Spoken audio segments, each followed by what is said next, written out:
Na metade dos anos 90 nasce o Protocolo Holandês, uma pesquisa que foi realizada com crianças e adolescentes que apresentavam disforia de gênero. Antes de 1995, nenhuma criança era afirmada, ninguém recebia drogas, elas simplesmente não faziam parte desse demográfico. O protocolo holandês foi criado a partir dos resultados de um estudo com crianças e adolescentes que, quando afirmadas, em tese, teriam melhorado a sua saúde mental. Por afirmadas, eu me refiro a receber bloqueadores de puberdade e hormônios sexuais. E por mais de 20 anos, esse estudo informou políticas pelo mundo afora, estimulando a abertura de clínicas de identidade de gênero. Mas, ao longo de 20 anos, muita coisa aconteceu. Crianças começaram a apresentar problemas mentais muito sérios. Estudos em vários países começaram a revelar que boa parte da população que procura clínicas de identidade de gênero sofre de comorbidades diversas. Questões essas que perfeitamente explicariam esse desconforto identitário que elas sentiam, mas que jamais foram investigados a favor de um diagnóstico de que elas simplesmente tinham nascido no corpo errado. Além disso, efeitos colaterais muito sérios passaram a ser notificados, como meninas experimentando osteoporose e menopausa precoce, problemas no coração,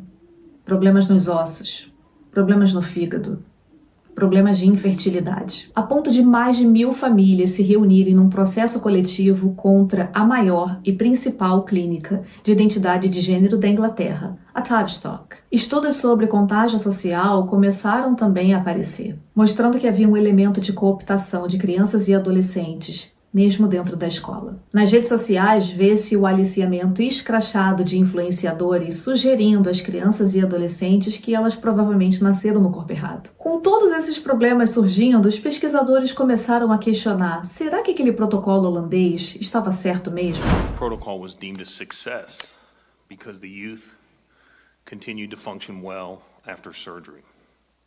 This affirmative model of care has spread wildly in the last 8 years.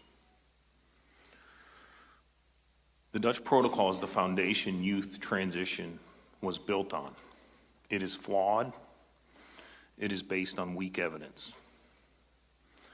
These are some of the problems with the Dutch study. Many concerns have been raised about its methodology. It was a case series, a small cohort of 55 teenagers. There was no control group. The follow-up period was only 18 months. This short period should be of concern. And most importantly, there has been no long-term data reported on these 55. The Dutch have been asked for their long-term data. In a June New York Times article, Dr. De Vries, the lead author, said the Dutch has lost contact with 50% of their early cohort. Dr. De Vries was interviewed on an American podcast in January. She made it clear that their patients' lives are much more complicated than the original study's outcome suggests. Foi quando meta-análises em diferentes países começaram a pipocar. Governos começaram a comissionar estudos independentes para discutir essas evidências. A Suécia foi o primeiro país a fazer isso. Nice publicou 2 meta-análises replicando o protocolo holandês, e os resultados foram dramaticamente diferentes da pesquisa original. Nessas 2 meta-análises não apenas encontraram resultados opostos, como também alto risco de enviesamento e falhas grotescas na pesquisa. As 2 meta-análises da Nice mostraram, a partir de algumas medidas de saúde mental e de bem-estar, que afirmar crianças com bloqueadores de puberdade e hormônios sexuais não é mais eficiente do que a boa e velha terapia, e que isso não melhoraria a saúde mental das crianças e dos adolescentes coisa nenhuma. Para terminar de enterrar esse protocolo de afirmação de gênero, o governo inglês comissionou um estudo chamado Relatório CAS, que foi publicado esse ano. O Relatório CAS foi novamente uma meta-análise que confirmou os dados que os estudos anteriores tinham encontrado. Bloqueadores de puberdade e hormônios sexuais devem ser considerados drogas experimentais em crianças e adolescentes, porque ainda não conhecemos os efeitos colaterais a longo prazo, porque não deu tempo de ver ainda, é algo muito recente. Embora já conheçamos que existem alguns efeitos colaterais de curto prazo, alguns deles inclusive irreversíveis, a longo prazo nós não sabemos ainda qual o efeito disso na saúde da criança e do adolescente. Como eu disse para vocês, o protocolo holandês começou a ser realizada em 1995. E por causa disso, essas drogas são consideradas experimentais. Experimentais significa exatamente isso. Significa que nós não sabemos os efeitos colaterais que essas drogas causam. O que se vê hoje é uma experimentação em larga escala com crianças e adolescentes sendo usados como cobaias ratos de laboratório. O escândalo da WPATH, a maior instituição que criou protocolos de afirmação de gênero, que já está na versão 8, inclusive, ajudou a colocar concreto e a lápide em cima da afirmação de gênero. Eu trouxe a denúncia para vocês lá no Instagram e também concedi essa entrevista à Epoch Times falando exatamente sobre esse assunto. Vazaram chats, e-mails, vídeos, conversas entre profissionais que são credenciados pela WPATH. E lá eles confirmam que muitos pacientes não estavam entendendo as consequências e implicações das suas decisões, ou seja, não havia consentimento informado. Eles falam que não conheciam vários efeitos colaterais, embora mencionem que muitos pacientes estavam desenvolvendo problemas tão sérios quanto câncer, admitem problemas de infertilidade, admitem que crianças estavam sofrendo de osteoporose precoce, admitem que algumas meninas estavam sofrendo de menopausa precoce, admitem muitas barbaridades. A propósito, WPATH, na versão 8 do seu protocolo de atendimento, chama castração de uma identidade de gênero.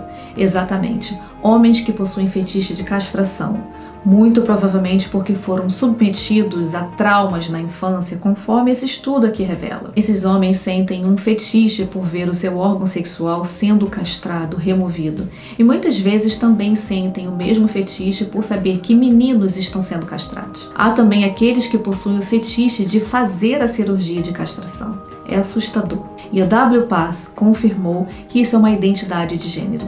E que as cirurgias de castração, na verdade, são cirurgias para afirmar essa identidade. Eu reitero, os protocolos da WPATH são considerados o protocolo padrão nesse tipo de atendimento.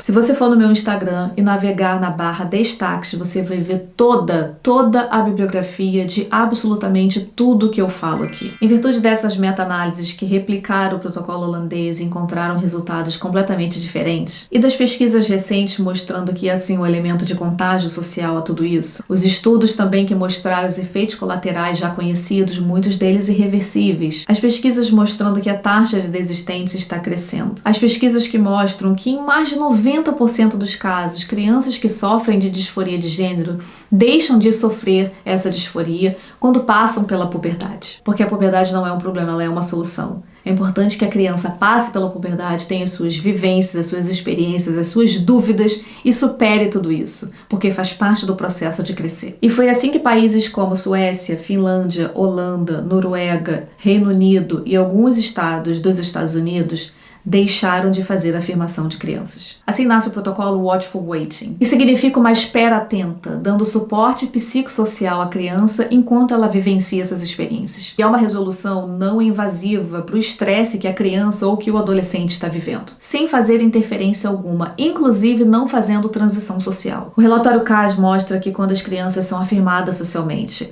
corte de cabelo, mudança de pronome, de nome, modo como se veste, etc, etc. Tal atitude coloca as crianças numa rota de medicalização. A experiência da transição é muito pública. A criança ou adolescente é colocado nesse pedestal público que faz com que ela se sinta desconfortável, com vergonha depois de assumir que na verdade ela mudou de ideia. O relatório CAS mostra que quando a criança é afirmada socialmente, ela tende a entrar na rota de medicalização, que é a rota que nós queremos a qualquer custo que ela jamais entre. Só existe uma coisa certa a fazer: psicoterapia. E não estou falando de psicoterapia com psicólogos que se chamam psicólogos. Porque nesse caso você não está consultando o seu filho, seu sobrinho com um psicólogo. Você está consultando o seu filho com um ativista, que usará o seu filho ou a sua filha como um sacrifício ideológico para reafirmar a sua própria ideologia. Eu lamento muito, eu sei que é muito difícil no Brasil hoje encontrar um terapeuta que não esteja alinhado a essa ideologia.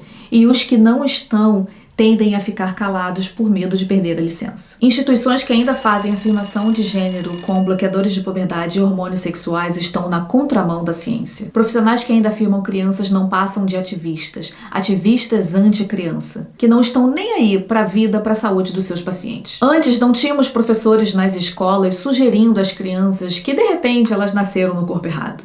Hoje temos. A gente precisa entender que existem meninos e meninas e que isto pode ser construído ao longo do tempo. Eu, quando nasci do sexo masculino, todo mundo já sabe, né? Porém, quando eu cresci, eu fui percebendo que eu não me identificava como menino. Eu gostava das coisas de menina. Se um menino gosta de outro menino, se uma menina gosta de outra menina, ou se gosta de menino e menina, isso importa a quem? Só ele mesmo, só ela mesma. Então eu, por exemplo, nasci menino, me identifiquei como uma menina, e hoje eu sou uma mulher trans. Isso está lá no meu documento. Se alguém for lá no meu documento e pegar, está lá, Manu Pinheiro Leão, sexo feminino. Não importa se você aceita ou você não aceita, você deve respeitar. Não tínhamos desenhos animados glorificando dupla mastectomia em menores de idade. Crianças não devem ser afirmadas, mesmo socialmente, por causa de 3 razões. Grave essas 3 razões, porque é importante que você refine o seu argumento e tenha respostas quando você estiver diante de conversas desse tipo. Crianças não devem ser afirmadas porque, disforia de gênero se resolve sozinha na maioria dos casos. É importante que a criança e o adolescente continue a fazer psicoterapia até os 18 anos e então ele decide o que fazer da vida. 2. Bloqueadores de puberdade e hormônios sexuais são classificados como drogas experimentais em menores de idade. 3. Mesmo a transição social não deve ser feita porque coloca a criança ou adolescente numa rota de medicalização, da qual ela dificilmente sairá. Acredite na ciência e não na transciência. A transciência se identifica como ciência, quer parecer ciência, tem nome de ciência, mas não passa de folhetim ideológico.